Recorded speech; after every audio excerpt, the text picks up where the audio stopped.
On va attaquer donc le sujet de l'an dernier, donc le sujet principal de l'an dernier. Je ne corrige pas le deuxième sujet parce qu'il est calqué, c'est quasiment le même, d'accord? Ce ne serait pas inintéressant que vous le fassiez d'ailleurs en fait, ok? Mais c'est quasiment le même. Il était vraiment sur le même modèle, il n'y a pas d'intérêt de le corriger en plus. Ça pourrait faire un exercice intéressant pour vous, mais franchement, c'était quasiment le même. C'était même presque les mêmes composés, pas tout à fait. Donc là, vous avez reconnu en tout cas au niveau des noms, d'accord?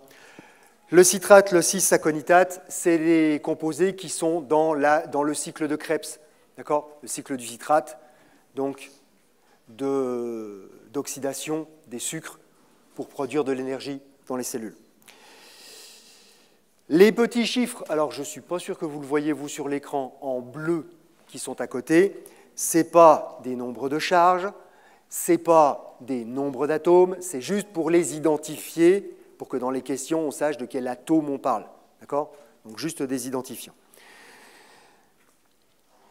Et la réaction, vous avez vu qu'elle est dirigée ici. Hein? D'accord? On va de la gauche vers la droite, elle se fait dans ce sens-là. Bon, on a une première question.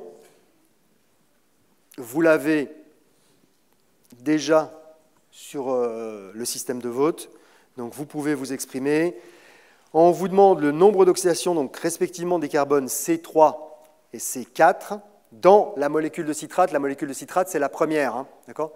Celle qui est à gauche.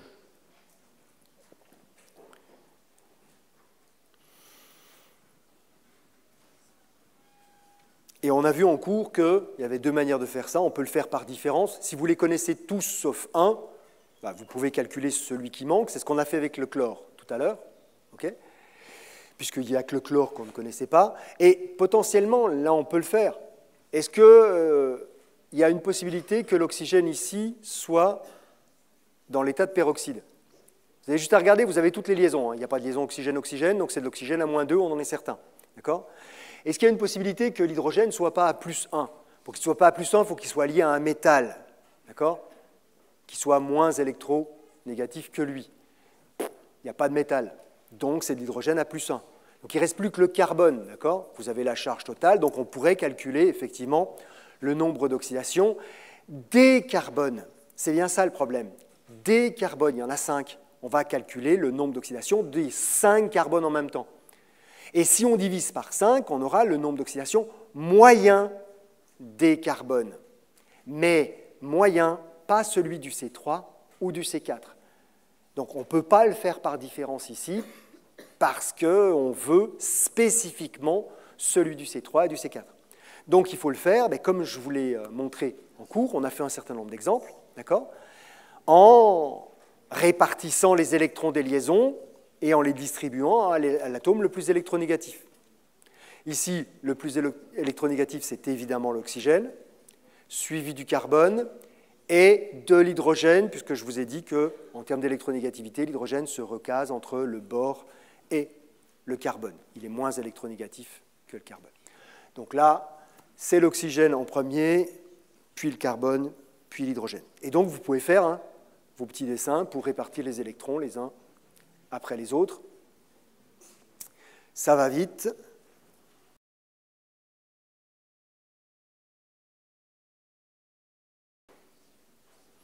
Alors vous êtes un peu plus de la moitié déjà à avoir répondu.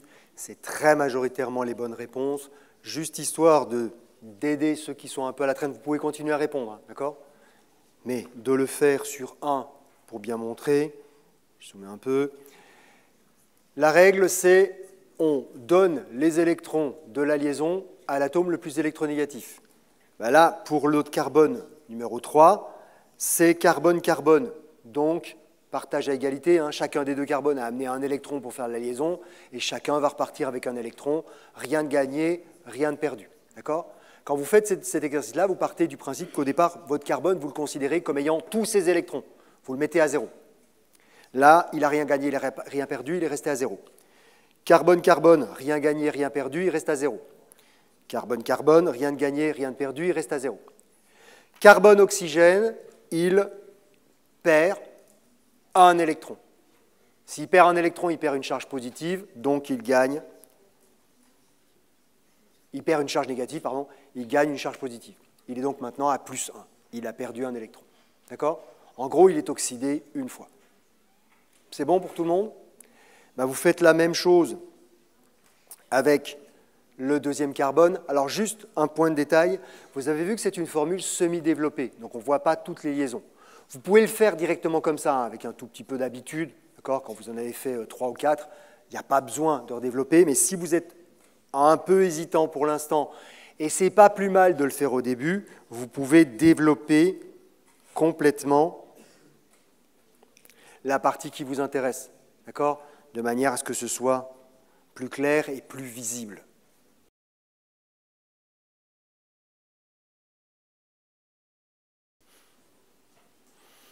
Bon, ça reste valide. Donc là, carbone-carbone, ça ne change pas. Carbone-carbone, comme tout à l'heure. Cette fois-ci, c'est le carbone qui est plus électronégatif. Donc là et là, il gagne à chaque fois l'électron que l'hydrogène avait amené dans la liaison.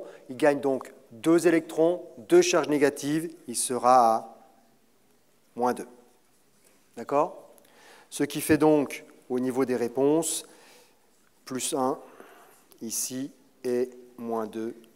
Là, c'est les réponses très largement majoritaires. On est à plus de 85% de bonnes réponses. Ça va? C'est pas dur? Ben, si c'est pas dur, ça doit aller très vite pour la question suivante. Donc cette fois-ci, on est sur la deuxième molécule, le 6-aconitate. Mais c'est exactement la même question. Donc vous faites la même chose sur le C3 et sur le C4. Et ça doit aller super vite, hein, voilà.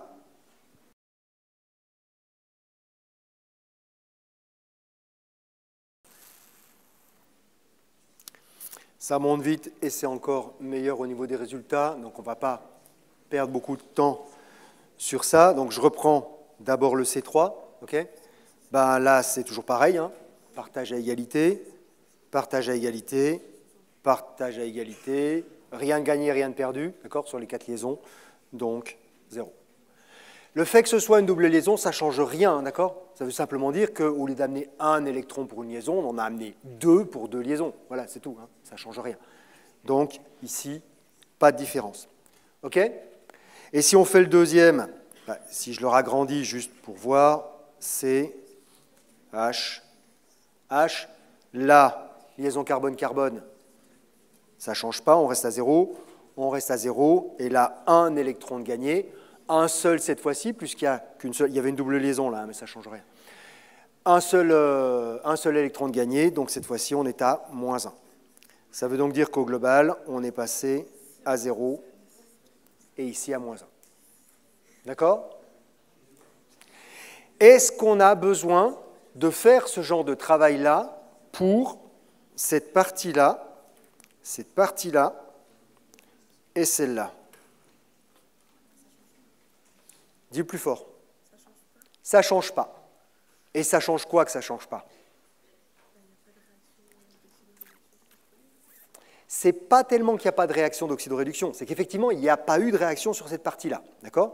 Mais c'est surtout que vous avez tous remarqué que la raison pour laquelle il y a un niveau d'oxydation ou un autre, c'est par rapport aux liaisons qui sont faites ou qui sont défaites.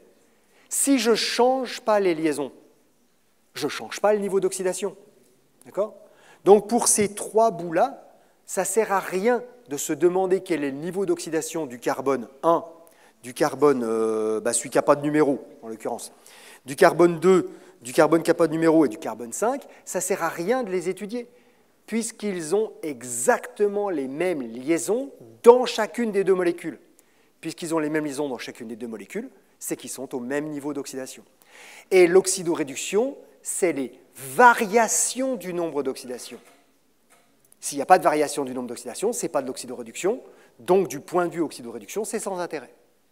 Donc, ces bouts-là n'ont aucun intérêt du point de vue de l'oxydoréduction, puisqu'ils sont au même niveau d'oxydation dans les 2 cas. Vous verrez, ce sera utile pour juste après. Enfin, encore plus utile pour juste après. OK? Dans l'exercice suivant.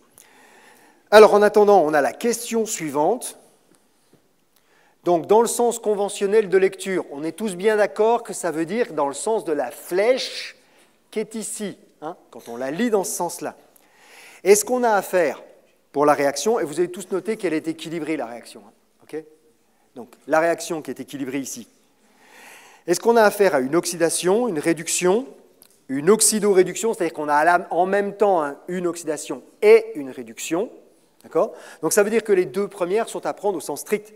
C'est strictement une oxydation, strictement une réduction, ou justement une combinaison des deux, une réaction d'oxydoréduction, une déshydratation ou une réaction d'un autre type, sachant que c'est ça, les réactions les plus nombreuses. Parce qu'il y a plein de types de réactions différentes. D'accord ? Donc, c'est toujours envisageable.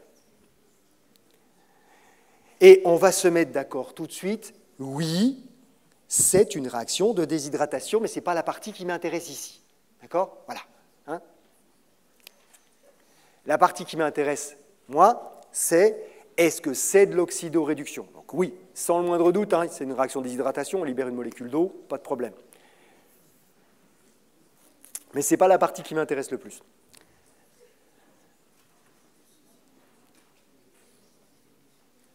Donc ça veut dire aussi que la réponse E, elle est forcément fausse.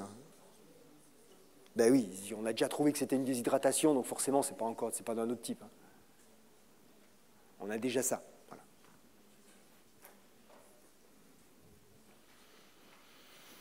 Alors, il y en a deux que vous pouvez éliminer d'entrée. 2 sur les 3 qui restent? Ouais, c'est une évidence.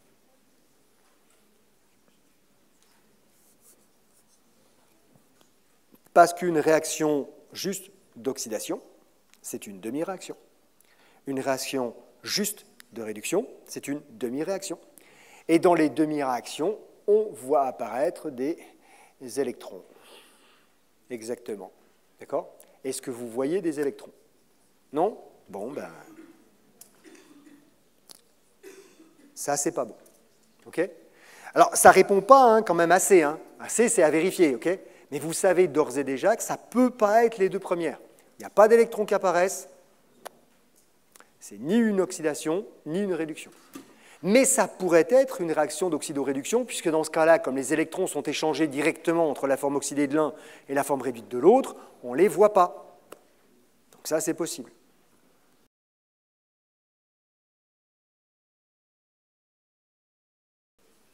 Alors, vous avez juste la moitié à penser. La moitié des répondants, ça ne fait pas la moitié de la salle. Pour l'instant, il y a 4/5. Non, pas 4/5, 2/5 qui ont répondu, pas tout à fait la moitié, d'accord, 2/5 qui ont répondu, et vous êtes pour l'instant une moitié de ceux-là qui pensaient que c'est de l'oxydoréduction quand même. D'accord ?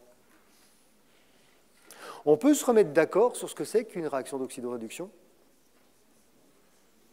On a une oxydation si au moins un élément chimique voit son nombre d'oxydation augmenter.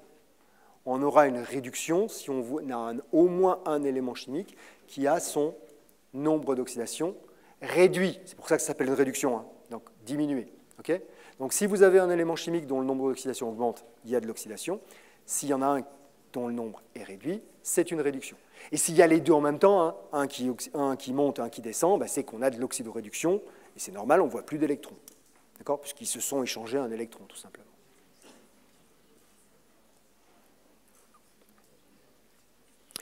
Et là, moi, j'ai dans l'idée, je dis ça comme ça, mais quand on est passé ici de plus 1 à 0, ça ressemble vachement à une diminution du nombre d'électrons.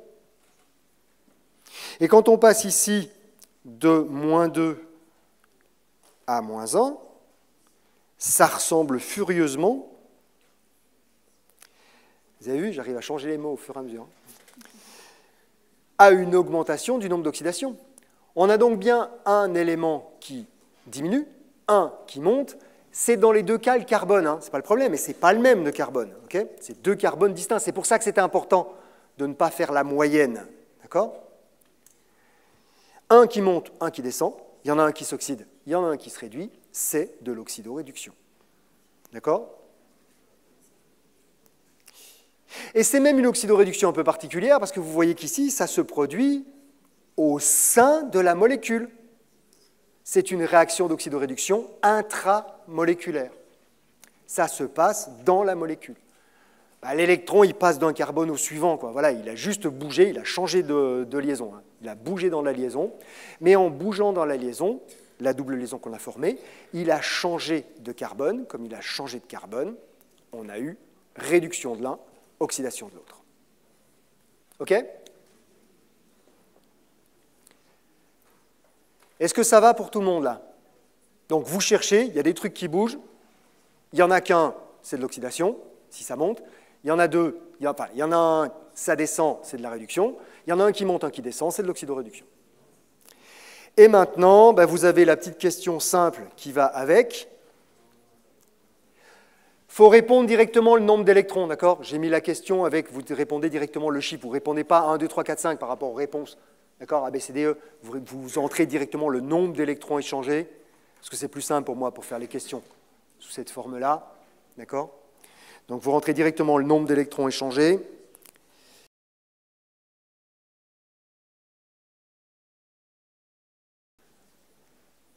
Alors les réponses, là,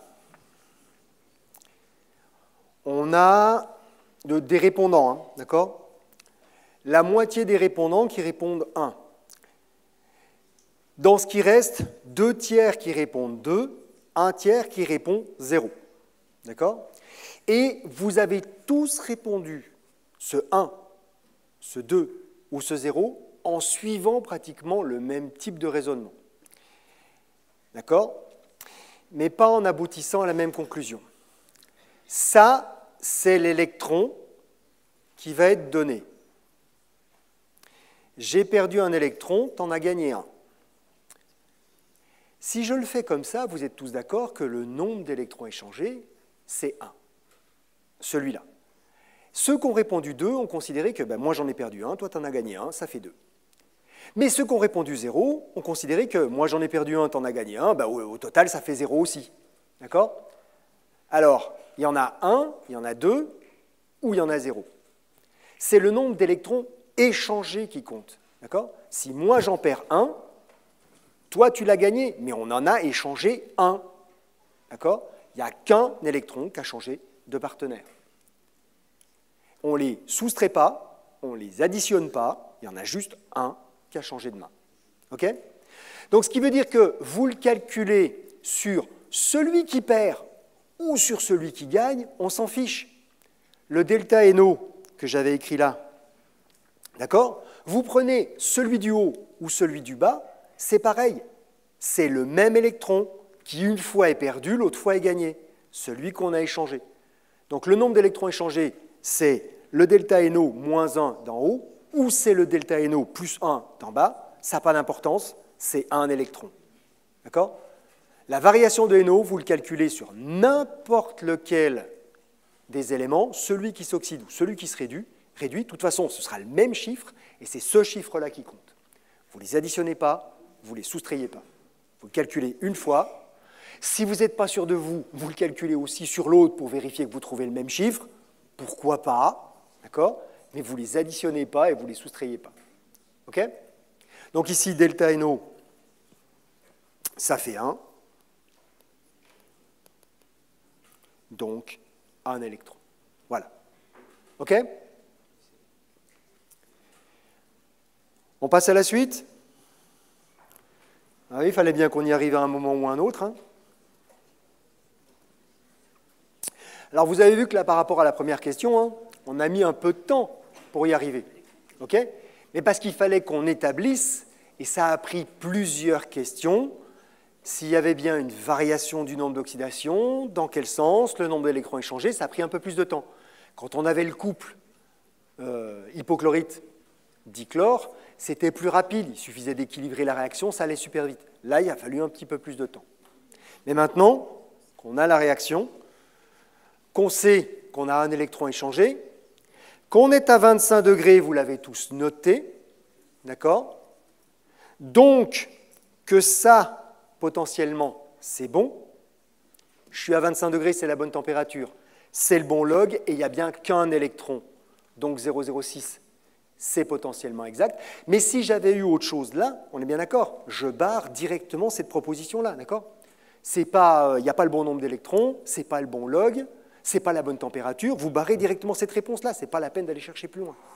Okay? Donc ça, c'est possible, je vais la garder. Et bien maintenant, vous pouvez répondre. Hein.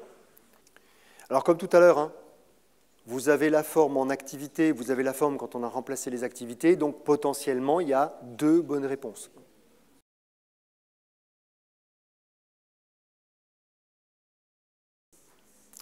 C'est plutôt pas trop mal pour l'instant les réponses. Voilà. On est à 60-70% de bonnes réponses, d'accord? Ce qui est plutôt pas trop mal. Vu le type de question, on est bien d'accord. Hein, okay. Alors, on peut y aller directement. La réaction, elle est déjà écrite. On est d'accord? On a déjà calculé le nombre d'électrons, donc on en est directement à l'écriture de ce delta E égale delta E0. D'accord? Ce serait delta E0 citrate, cisaconidate, enfin bref, hein, évidemment, qu'on aura à l'intérieur. Moins RT sur F, on sait qu'on a un seul électron. Le log népérien dans un premier temps. Du côté des produits, on a, je vais mettre simplement, l'activité, on va l'écrire en activité, l'activité du cis-aconitate, d'accord, puissance 1 par l'activité de H2O sur l'activité du citrate. Ça ressemble furieusement à ça, non? Donc, ça, c'est une bonne réponse. J'ai déjà établi hein, que j'étais à la bonne température, que c'était le bon log et qu'il y avait le bon nombre d'électrons. Hein. Donc, le 0,06, il est bon. Okay, donc, je peux le réécrire ici, 0,06, log décimal, ça, c'est bon. Puis là, maintenant, je vais remplacer. Donc, j'ai le cis-aconitate, c'est un ion, vous l'avez repéré, donc on est en solution, bah oui, c'est dans une cellule, hein, de toute façon. D'accord? C'est le cycle de Krebs. Donc, c'est un composé en solution, ce sera... Je l'écris directement que c'est sa concentration, mais vous savez tous que c'est gamma fois sa concentration divisé par la concentration de référence. D'accord? C'est établi. L'eau, c'est le solvant. Est-ce qu'on peut dire que le milieu intracellulaire est une solution diluée?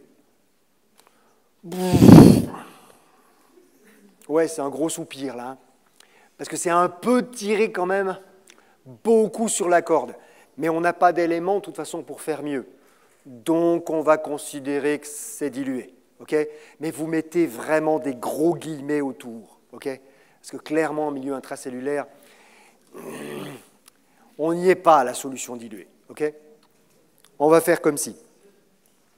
Et puis en bas, on aura la concentration en citrate. C'est la réponse D, non ça? Ouais. OK. C'est bon pour tout le monde? Alors, je reviens sur sa question. Sa question, c'était de dire que quand on passe de là à là, je résume, c'est l'oxygène qui s'est barré avec l'électron. L'oxygène, là, il était à quel niveau d'oxydation dans la première molécule? -2. D'accord, il n'y a pas de raison que ce ne soit pas à -2. Là, il est à combien? -2. Il n'a pas gagné d'électrons. Il l'avait déjà. D'accord? L'échange d'électrons, c'est l'hydrogène, un des 2 hydrogènes qui était ici, qui est devenu ici, d'accord, qui concrètement a perdu son électron. C'est celui-là qui a été déplacé, d'accord, qu'on a récupéré en plus et qui a été redistribué. Au départ, il était sur ce carbone-là, maintenant, il est sur ce carbone-ci. Okay? Il a changé de place. Il avait déjà été gagné par le carbone 4, mais simplement maintenant, il n'est plus sur le 4, il est sur le 3. Okay? C'est bon pour tout le monde? C'est un jeu de domino. Hein.